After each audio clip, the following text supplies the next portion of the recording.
This video is brought to you by Numbers, an app that allows you to put all your finances in one easy to read, easy to manage, and healthy, happy place.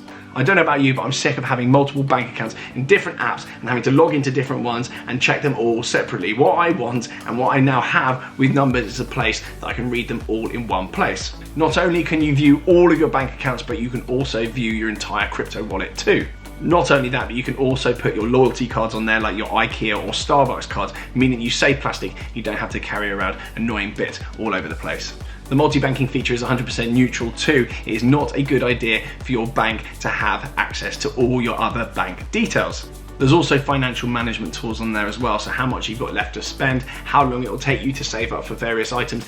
There's loads of tools basically on there to help you maximize the amount that you have coming in and going out. And you've even got a one balance feature, which will aggregate all the balances from all your accounts and tell you a grand total at the bottom. Even if you're across multiple currencies, Numbers has you covered on that. It will sort it all out for you, and there is just one login for all of it. Now, the most exciting feature is the payday feature within the app. Once a week, Numbers pays out 50,000 euros to its users.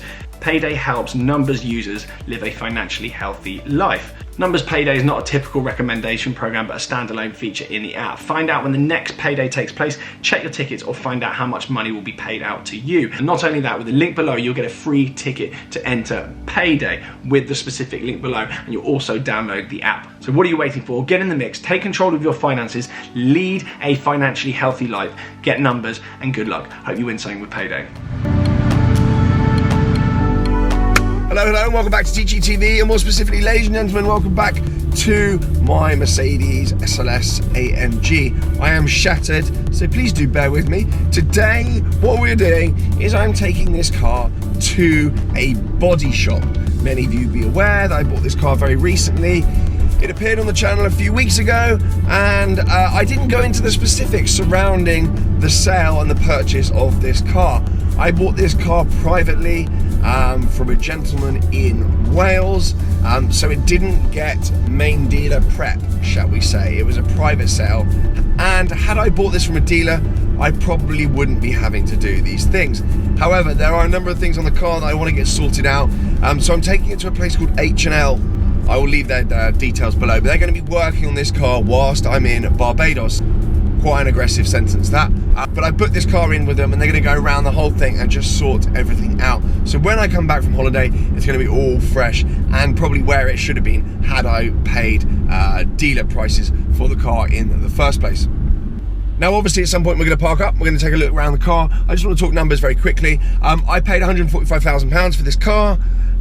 It's done 17,000 miles, and if you look at the market for a silver SLS in the right spec, that is a pretty good deal.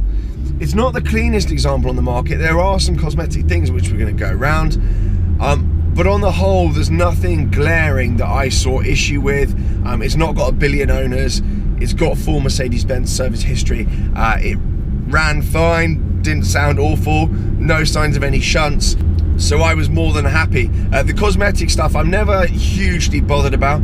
If a car's got the occasional scuff on it or something like that, that often can act as a haggling point and doesn't often serve to go against me hugely on the scheme of things. I don't know.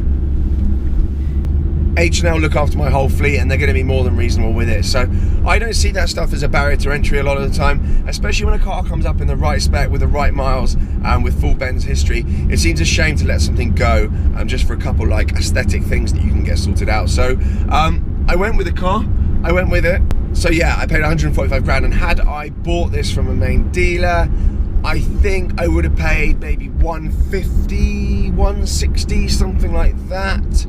There is the issue of warranty. This car doesn't have a warranty. I hopefully will be sorting one out with warranty-wise. So potentially, you know, main dealer probably would have been a better idea. From that front, you do get a warranty, obviously, with main dealer, or any dealer, in fact. Anyone that sells you a car in the course of a business has to offer you some sort of comeback on it. Those are just basic requirements, but most dealers will actually offer you a warranty on top. So, yeah. Bit of a gamble, bit of a punt. If the gearbox falls out right now while driving along, I'm in pretty hot water, but let's hope that doesn't happen. Anyway, let's go park up. I'm going to take you around the car. I'm going to show you what I'm unhappy with and what I'm going to try and get them to sort out. So let's catch up in a second.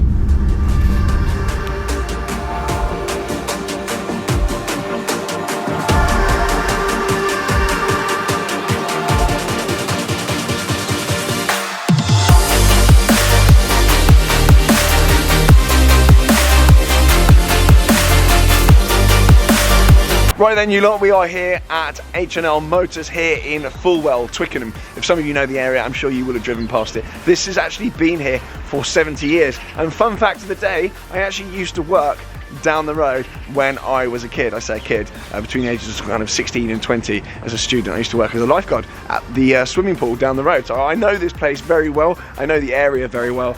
And yeah, I'm here with my car for some work. So we're gonna have a little look then. I'm gonna show you what I want done with the car, because it's not perfect, as I was saying. So let's have a look. On the whole, it's not so bad. It is a little bit swirled and stuff, as you would imagine. It hasn't been through a professional detailer. However, a hive of activity here. First most glaring thing are the wheels. These are a very specific diamond cut finish.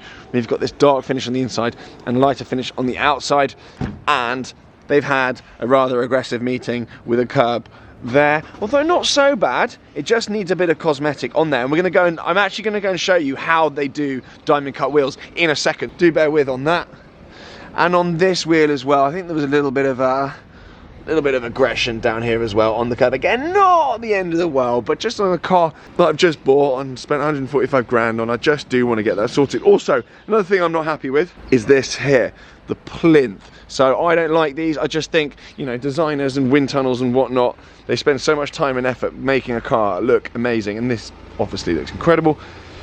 I just don't like the fact they go and stick a plastic box on the front, so that is coming off. The plate hopefully will change by the time I come to collect it as well. DVLA should have done their thing by then, and I've got a new number plate that none of you have seen that are going on the car as well. So that'll be coming off. If there's any bolt holes underneath, they'll be doing paint on that as well, and just kind of smoothing it all off on the front. Any stone chips, I've said, keep an eye out for them. I think there's got a couple of, it's not so bad actually. Any stone chips though, or anything cosmetic that they uncover or have a look when it's all cleaned up, and then I said do please sort that as well. I'm not going to be doing anything silly like blacking out the badges or any of that nonsense. It's just going to come off there, and I will probably put, if I absolutely have to, a sticker number plate there, but I really don't want to, and I probably don't think I will. So that is that. Another thing with the car, and this actually happened after I picked it up, so you press unlock, the handle comes out. However, the pin here, oh, let's have a little look. Up you go, boy. We've got pins here, like old school locking, but the pin doesn't go up and down on the central locking anymore. It all has to be done manually, and there is something wrong with it. So I need to get them to sort the central locking on it as well. So that needs doing. Obviously, it's a body shop. They do a lot of huge accident repairs. They are no stranger to door locks and taking off door skins and door panels. They know exactly what they're doing. And it's a 2010 Mercedes. It shouldn't be the most complicated, difficult job in the world. Mercedes being Mercedes, parts aren't going to be that difficult as well. So hopefully they will do that as well, because at the moment I'm having to use that metal blade and open and lock the car manually. I also have one key as well, so if I get the V5 in time, I will also get another key cut here as well, because I've got one key, and me being me, one key is not a good idea. I am everywhere, and sometimes I need a key to be somewhere and it's not, so it's good to have. I definitely need another key. I'd also quite like the one with the AMG badge on it as well, so we'll see what they can do. Let's leave that there for a second. I'm just going to go for a little nose around, and I'll show you what they do in their wheel centre. They've got all different parts here. It's funny because you drive past it and you wouldn't actually know any of this here. It's kind of a little entrance over here, and then it kind of just goes out into this expanse. So we're going into the wheel centre here. I've locked it. So inside here, I've had a masterclass on how wheels are actually done with diamond cutting machines. So this is actually a machine in which they diamond cut wheels, and you can see all those kind of little strands and threads there and whatever. Something that I didn't appreciate, and I probably should have done, is that you can only diamond cut and refinish wheels a certain amount of times.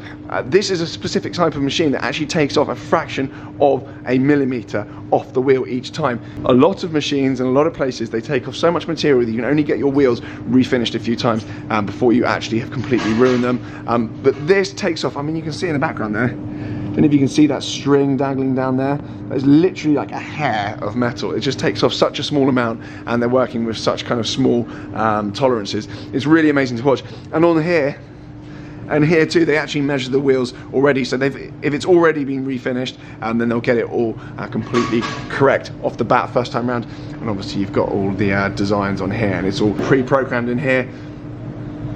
It's all pre-programmed in here with some manual ability as well. So I just found it really interesting. But this kind of, if you see the shavings on here, really is just the smallest amount. It's chaos. And here is an example of some of their work already. I'm quite weird with my cars. I'd only take it to a place that's got all the proper equipment that does a load of amazing approved work. So this is no exception. These wheels are actually going on an SQ5 there as well, but that is a customer car, so we're not going to be filming that. Another thing, and this is for Porsche lovers mainly, they have Porsche people from all over the UK coming here because of this machine. He did tell me about it and then kind of quite a lot of depth, but effectively a lot of Porsches, and you'll know if you've had a Porsche, you can get huge vibrations in them if the wheels aren't balanced properly. This machine here will sort that out completely. So they have got like, it's almost a mecca for local and not so local Porsche owners that will come here and get their wheels balanced. So the 996 will come in here. I'm getting a little bit of vibration on the 996. I'm not completely convinced that wheels are balanced properly on there. So it's going to come here as well. We're going to do some bits and bobs with the 996 here, so that is all quite cool. And this apparently was an extremely expensive machine. It looks like nothing to me because I'm a moron and I don't work in this trade, but yeah, really clever machine here. And so the 996 is going to come along too. Very exciting. Let's see if I can come out this way, having just ruined this door. There we go. So we're out again then, coming around here. We've got a paint shop in here. We've got a body shop in here, paint shop, and there are cars all over the place, but because they've been in shunts, I'm not going to go filming them. But they do also look after some cars for people as well. They run a concierge service for kind of supercars as well. So these two cars are being looked after. Well, that car's being looked after, and I think that's someone that works here, but that car is being looked after. So that is not here because it's had a shunt. That is actually being looked after almost as a kind of concierge and storage basis, which they do for a select few high-end clients. So very nice 720S. But I don't want you seeing that and thinking that's been shunted. That's just some of the stuff they offer here as well. So then a little whistle stop tour and a few little niggles with my SLS, things that I really want to get sorted out. I'm looking forward to getting the car back, because actually, one thing I didn't mention before as well, even this plate is annoying. You've got this bacon hanging on the bottom here, Motorhouse Wales. The car didn't actually come from there. It was originally sold for the first time by Motorhouse Wales to the owner that I actually bought it from. So some free branding going on there. Really don't like that, absolutely hate it, and I don't like the GB thing, and I don't like the borders on the plate either. So it'll be nice to A, get my personalised plate on, but B, just get a normal plate on there, because it just looks like crap. So now what I'm going to do, I'm going to leave it here, I'm going to go on holiday, and then we're going to collect it at some point in the near future. I'm going to get it back all kind of fully as it should be. Thank you very much for watching. Do subscribe and do make sure you check out the guys here at H&L Motors. I'm going to be doing lots more stuff with them, and this is not an advert. They are not paying me, so please don't think I've been paid to say nice things. I actually know the business from when I was a kid, and it's quite cool to have my cars here and the guys looking after my fleet. So on that note, do stay tuned to their social media for sneak peeks of what's going on with this car. They'll be dropping little bits and bobs here and there throughout the working process whilst I'm away, so make sure you check that out. Thanks guys, see you later, bye.